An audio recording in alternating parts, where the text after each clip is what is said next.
Travelling vlog. ഇന്ന് ഞാൻ റോമിൻ്റെ വിവിധ പാർട്ടുകൾ എൻജോയ് ചെയ്യുന്നുണ്ട്. അതുകൂടാതെ വത്തിക്കാനിൽ പോകുന്നുണ്ട്. എൻ്റെ ഏറ്റവും വലിയ ഇൻറ്റൻഷൻ വത്തിക്കാൻ പോകുന്നതാണ്. വത്തിക്കാൻ റോമിനുള്ളിലെ ഒരു റിസർവ്ഡ് ഏരിയ ആണ്. അത് വത്തിക്കാൻ സിറ്റി, എൻ്റെ നെക്സ്റ്റ് കൺട്രി. എനിക്ക് ഭയങ്കര സന്തോഷമുണ്ട്. ഇറ്റലിയിൽ തന്നെ അനദർ കൺട്രി സ്ഥിതി ചെയ്യുന്നുണ്ട്. അപ്പം അവിടെ പോയി അവിടുത്തെ വീഡിയോസും ഇവിടെ കുറച്ച് വീഡിയോസും നമുക്ക് കാണാം. Okay, let's go.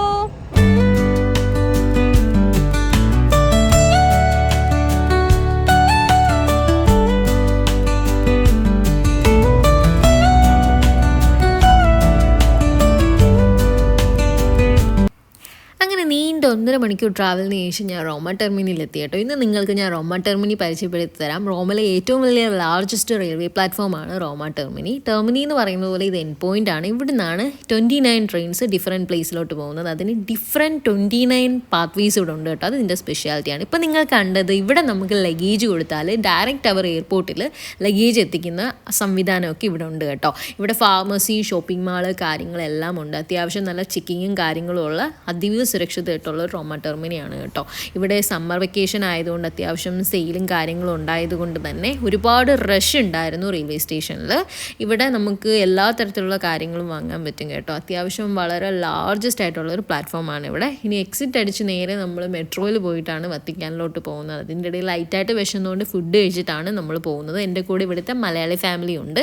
അങ്ങനെ നമ്മൾ മെട്രോയിൽ കയറിയിട്ട് വത്തിക്കാനിലോട്ട് പോവാണ്. അവിടെ മെട്രോയിൽ ഏകദേശം ഒരു 1/2 hour നമുക്ക് ട്രാവലിംഗ് ഉണ്ട് കേട്ടോ വത്തിക്കാനിലോട്ട്. ലാസ്റ്റ് സ്റ്റോപ്പാണ് വത്തിക്കാൻ.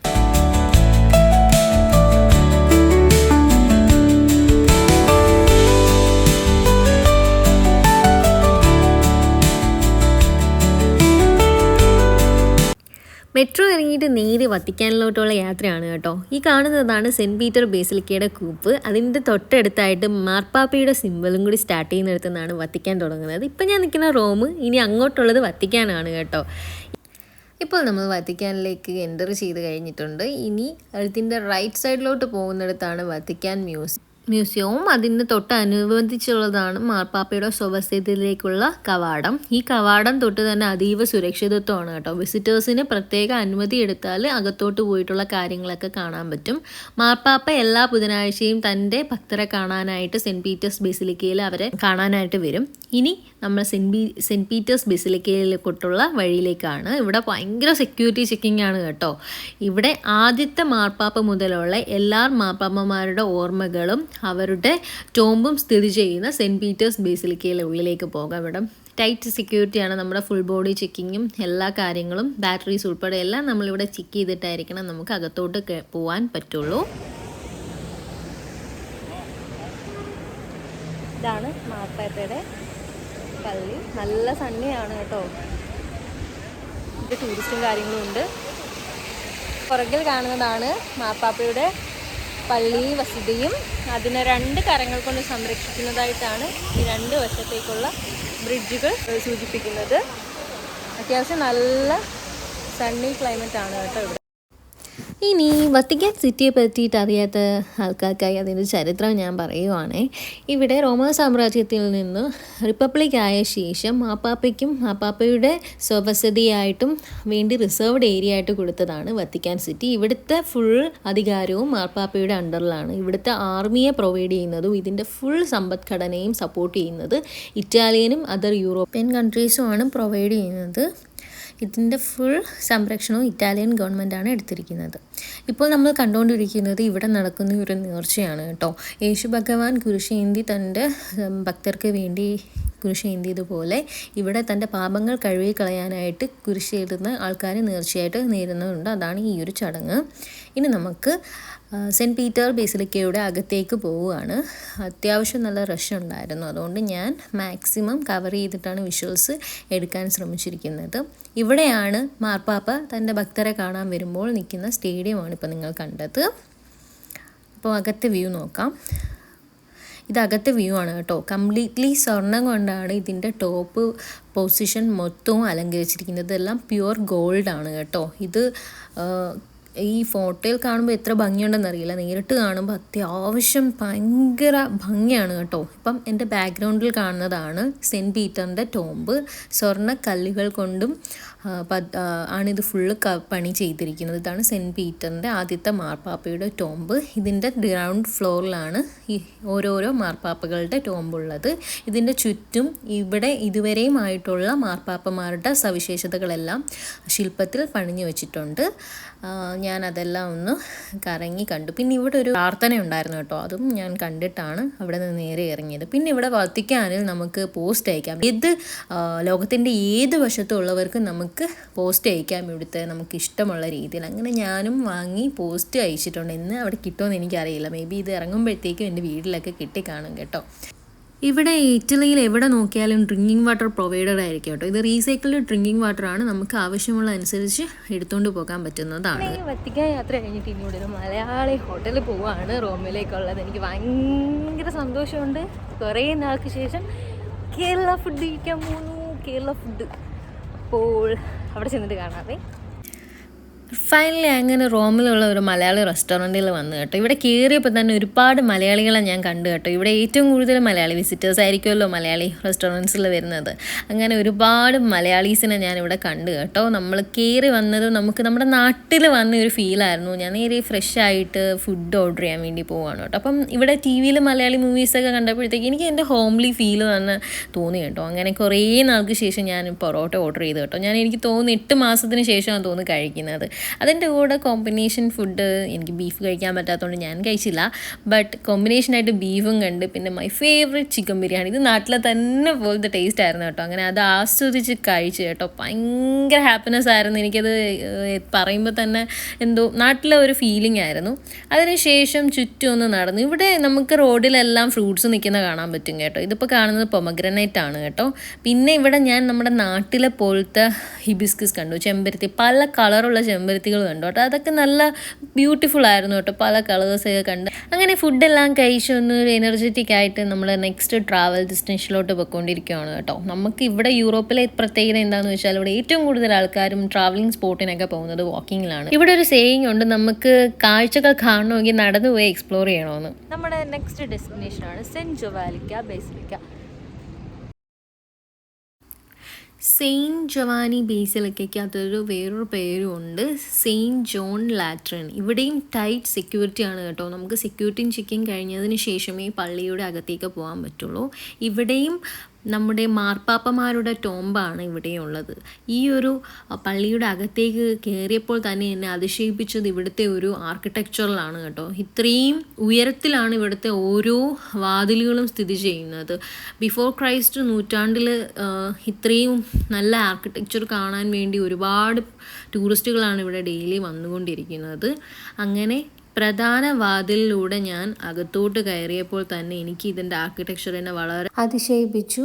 അകത്തോട്ട് കയറുമ്പോൾ നമ്മൾ ലെഫ്റ്റ് സൈഡിലോട്ട് പോകുമ്പോഴത്തേക്ക് നമുക്കിവിടെ വാതിലിൽ തന്നെ ഓരോ ശില്പങ്ങൾ കാണാം. ഈ ഓരോ ശില്പങ്ങൾ കഴിഞ്ഞിട്ട് അതിൻ്റെ ടോപ്പ് ഭാഗത്തോട്ട് നോക്കുമ്പോൾ തന്നെ താഴെ നിൽക്കുന്ന ആൾക്കാരുടെ ഹൈറ്റ് നമുക്ക് കാണുമ്പോൾ മനസ്സിലാവും എത്രമാത്രം ഉയരത്തിലാണ് ഇതിൻ്റെ ആർക്കിടെക്ചർ എന്നുള്ളത്. ഇതിൻ്റെ ടോപ്പിലെല്ലാം ഗോൾഡ് കൂടി ഉൾപ്പെടുത്തിയിട്ടുള്ള ആർക്കിടെക്ചറാണ് കേട്ടോ. ഈ കാണുന്ന ശില്പങ്ങളെല്ലാം ഇവിടെ നേരത്തെ ഉള്ള പുരോഹിതന്മാരുടെ ശില്പങ്ങളാണ്. പണ്ടത്തെ കാലത്ത് പെയിൻറ്റിങ്ങിന് വേറെ ആൾക്കാരെ വിവരിക്കുന്നത് ശില്പങ്ങളിലൂടെയല്ലായിരുന്നു. റോമൻ ചരിത്രത്തിൽ ഏറ്റവും കൂടുതൽ ശില്പികളല്ലേ ഉള്ളത്. അപ്പം ഇവിടുത്തെ ടോംബ് പ്രധാനമായും ആദ്യത്തെ സെൻറ്റ് ലിയോ പുരോഹിതൻ്റെ ടോംബാണുള്ളത്. ഇവിടെ ഒരു ഐതിഹ്യമുണ്ട്. എന്തെന്ന് വെച്ചാൽ സെൻറ്റ് ലിയോനെ കണ്ട് നമ്മൾ 3 ആഗ്രഹങ്ങൾ പ്രാർത്ഥിച്ചാൽ അത് നടപ്പിലാവുമെന്നാണ് ഇവിടെ ഒരു വിശ്വാസമുള്ളത്. അതിനു വേണ്ടിയും ടൂറിസ്റ്റുകൾ ഇവിടെ വരാറുണ്ട്. ഇവിടുത്തെ ആർക്കിടെക്ചർ ഭംഗിയും എല്ലാം കൊത്തി വെച്ചിരിക്കുകയാണ്. ടോപ്പിലും എല്ലാ വശങ്ങളിലും മതിലുകളിലെല്ലാം ഇവിടെ ഓരോ കാര്യങ്ങൾ കൊത്തി വെച്ചിട്ടുണ്ട്. അതെല്ലാം ഞാൻ ചുറ്റി കണ്ടതിന് ശേഷം പ്രാർത്ഥിച്ചതിന് ശേഷം ഒന്ന് നോക്കിയപ്പോഴാണ് ഇവിടെ ഒരു മ്യൂസിക്കൽ ഇൻസ്ട്രുമെൻ്റ് ഇരിക്കുന്നത് കണ്ടത്. ഈ ഒരു മ്യൂസിക്കൽ ഇൻസ്ട്രുമെൻ്റ് പണ്ട് ഉപയോഗിച്ചിരിക്കുന്നതാവാം. അതിനുശേഷം ഞങ്ങൾ അടുത്ത പള്ളിയിലോട്ട് പോവുകയാണ്. ഇനിയാണ് പ്രധാന പള്ളി. യേശു ഭഗവാൻ മുട്ടുകുത്തിപ്പോയ കല്ലുകൾ വെച്ച് സൂക്ഷിക്കുന്ന ഒരു പള്ളിയാണത്. അവിടെ ഫോട്ടോഗ്രാഫി അലൗഡ് അല്ലാത്തതുകൊണ്ട് എനിക്ക് അവിടുത്തെ വിഷ്വൽസ് അകത്തി ഒന്നും എടുക്കാൻ പറ്റില്ല. അങ്ങനെ നമ്മൾ 2 പള്ളിയിൽ പോയി. ഒരു പള്ളിയിൽ നമുക്ക് ഫോട്ടോഗ്രാഫി അലൗഡ് അല്ലായിരുന്നു. എനിക്ക് ഒരുപാട് ഇഷ്ടപ്പെട്ടു കേട്ടോ. ഇറ്റലിയിൽ ഇത്രയും നല്ല ആർക്കിടെക്ചേഴ്സും റോമൻ കൾച്ചേഴ്സുമായിട്ടുള്ളത് ഒരുപാട് എനിക്ക് ഭയങ്കര സന്തോഷമായിട്ടുണ്ട്. ഇനിയും കണ്ടു തീർക്കാൻ ഒരുപാടുള്ള ഒരു പ്ലേസാണ് കേട്ടോ ഇറ്റലി. ഇപ്പോൾ നമ്മൾ കാണുന്നത് കൊളോസിയത്തിൻ്റെ അടുത്തുള്ള ഒരു ബ്രിഡ്ജാണ്. ഇവിടെ ലവേഴ്സ് വന്ന് ഒരുമിച്ച് ലോക്ക് ചെയ്യുവാണെങ്കിൽ അവരുടെ റിലേഷൻഷിപ്പ് ഫുള്ളി സക്സസ്ഫുൾ ആയിട്ട് പോകുമെന്നുള്ളൊരു ഐതിഹ്യം ഇവിടെ ഉണ്ട്. നമ്മൾ കൊളോസിയം കാണാൻ കേട്ടോ. എന്തായാലും ലോകാത്ഭുതങ്ങളിൽ ഒന്നല്ലേ, ഇടയ്ക്കിടയ്ക്ക് കാണാൻ പറ്റുന്നുണ്ടെങ്കിൽ അതൊരു ഭാഗ്യമല്ലേ. ഏകദേശം ഈവനിങ് ടൈമാണ്, അത്യാവശ്യം നല്ല റെസ്റ്റോറൻറ്റ്. ഇന്ന് ഇതിൻ്റെ ഫ്രണ്ട് പോർഷനിൽ വന്നു. ഇവിടെ എല്ലാ ആദ്യത്തെ മാസത്തിൽ ഫസ്റ്റ് വെള്ളിയാഴ്ചയും ഇത് ഓപ്പണാണ്. പക്ഷെ നമ്മൾ ഓൺലൈൻ ബുക്ക് ചെയ്തില്ല, അതുകൊണ്ട് നമുക്ക് കയറാൻ പറ്റില്ല, പുറത്ത് നിന്ന് കാണാൻ. ലോകാത്ഭുതങ്ങളിൽ ഒന്നായ കൊളോസിയത്തിൻ്റെ ഉള്ളിൽ നടന്ന കാര്യങ്ങളെ പറ്റി ഞാൻ നിങ്ങളോട് പറയാം. റോമൻ സാമ്രാജ്യ സമയത്ത് gladiator combats, wild animal combats and public execution, ഇതെല്ലാം ആയിരക്കണക്കിന് കാണികളുടെ മുന്നിൽ നടത്തിയിരുന്ന പബ്ലിക് എക്സിക്യൂഷൻസ് ആണ്. തോൽക്കുന്നവരെ വധിക്കുക ആയിരുന്നു ഇവിടെ നടന്നുകൊണ്ടിരുന്നത്. ഇതിൻ്റെ പല പാർട്സും ക്ഷയിച്ചു തുടങ്ങി, പക്ഷേ അതിൻ്റേതായ രീതിയിൽ ഇപ്പോഴും അതിനെ തുടർന്ന് സംരക്ഷിച്ചു കൊണ്ടിരിക്കുകയാണ്. ഇനിയും നമുക്ക് റോമിൽ കുറേ കാര്യങ്ങളുണ്ട് കേട്ടോ കാണാനായിട്ട്. ഇനി അടുത്തതായിട്ട് നമ്മൾ പോകുന്നത് ലാസ്റ്റായിട്ട് മരിച്ചുപോയ പോപ്പ് ഫ്രാൻസിസിൻ്റെ ടോംബിലോട്ടാണ് പോകുന്നത്. അതും റോമിൽ തന്നെയാണ് സ്ഥിതി ചെയ്യുന്നത്. അപ്പം ഇനി അവിടേക്കാണ് നമ്മൾ ബസ്സിൽ പൊയ്ക്കൊണ്ടിരിക്കുന്നത്. അങ്ങനെ നമ്മൾ പോപ്പ് ഫ്രാൻസിസിൻ്റെ ടോംബിലേക്ക് എത്തിയിരിക്കുകയാണ്. ഇവിടെ പള്ളിയിൽ പ്രാർത്ഥന നടക്കുന്ന സമയമായിരുന്നു. അപ്പോൾ ആർക്കും ഡിസ്റ്റർബൻസ് ഉണ്ടാവാത്ത രീതിയിൽ ഞാൻ പോപ്പ് ഫ്രാൻസിസിൻ്റെ ടോംബ് പള്ളി അതിൻ്റെ പിക്ചറുകൾ എടുത്തിട്ടു. ഇതാണ് പോപ്പ് ഫ്രാൻസിസിൻ്റെ ടോംബിൻ്റെ ഒരു പ്രതീകം. ഇവിടെ ആണ് ആൾക്കാർ വന്ന് പോപ്പ് ഫ്രാൻസിസിനെ പ്രാർത്ഥിക്കുന്നതും. അങ്ങനെ പോപ്പ് ഫ്രാൻസിസിൻ്റെ ടോംബും കണ്ടതിന് ശേഷം ഞങ്ങൾ അവിടെ നിന്ന് ഇറങ്ങി. ഇനി തിരിച്ച് നമുക്ക് റോമ ടെർമിനിലേക്കാണ് പോകേണ്ടത്. നമുക്ക് ട്രെയിനിൽ തിരിച്ച് നമ്മളുടെ പ്ലേസിലോട്ട് പോകണം. എനിക്ക് ഇവിടെ ഇറ്റലിയിലെ ഓരോ പ്ലേസിലും പോകുമ്പോൾ പുതിയ പുതിയ കാഴ്ചകളാണ് കാണുന്നത്. ഓരോ കാഴ്ചകളും നമുക്ക് അത്രയും ആനന്ദകരമാണ് കണ്ണുകൾക്ക്. അത്രയും നല്ല ആർക്കിടെക്ചറാണ് റോമിലുള്ളത്. എനിക്കത് ഭയങ്കര ഇഷ്ടപ്പെട്ട ഒരു സംഭവമാണ്. ഫൈനലി നമ്മൾ റോമ ടെർമിനിയിൽ തിരിച്ചെത്തി. ഇനി നമുക്ക് ടിക്കറ്റൊക്കെ എടുത്തിട്ട് നമ്മൾ ടെർമി പ്ലേസിലോട്ട് തിരിച്ചു പോകണം. അപ്പോൾ അടുത്ത റോം അഡ്വഞ്ചേഴ്സിന് ശേഷം ഞാൻ ബാക്ക് ടു ഹോമിലേക്ക് പോവുകയാണ്. ഇപ്പോൾ റോമ ടെർമിനിയിലാണ്. ഇവിടുന്ന് 2 hour യാത്രയും കൂടി കഴിയുമ്പോൾ നമ്മൾ ടെർമിനിയിലെത്തും. അപ്പോൾ വീട്ടിൽ ചെന്നിട്ട് കാണാവേ. അത്യാവശ്യം ടാനിങ് ആയിട്ടുണ്ട്, നല്ല ടയേർഡുമാണ്. അപ്പോൾ സീ യു. ഞാൻ വീട്ടിലെത്തിയപ്പോൾ ഞാൻ നിങ്ങളെ ഒരു കാര്യം കാണിക്കാമെന്ന് വിചാരിച്ചു കേട്ടോ. ഞാൻ കുറച്ച് സുവനീർ വാങ്ങിയായിരുന്നു കേട്ടോ. ആദ്യത്തേത് ഇറ്റാലിയ എന്ന് എഴുതിയിട്ടുള്ള സുവനീറായിരുന്നു.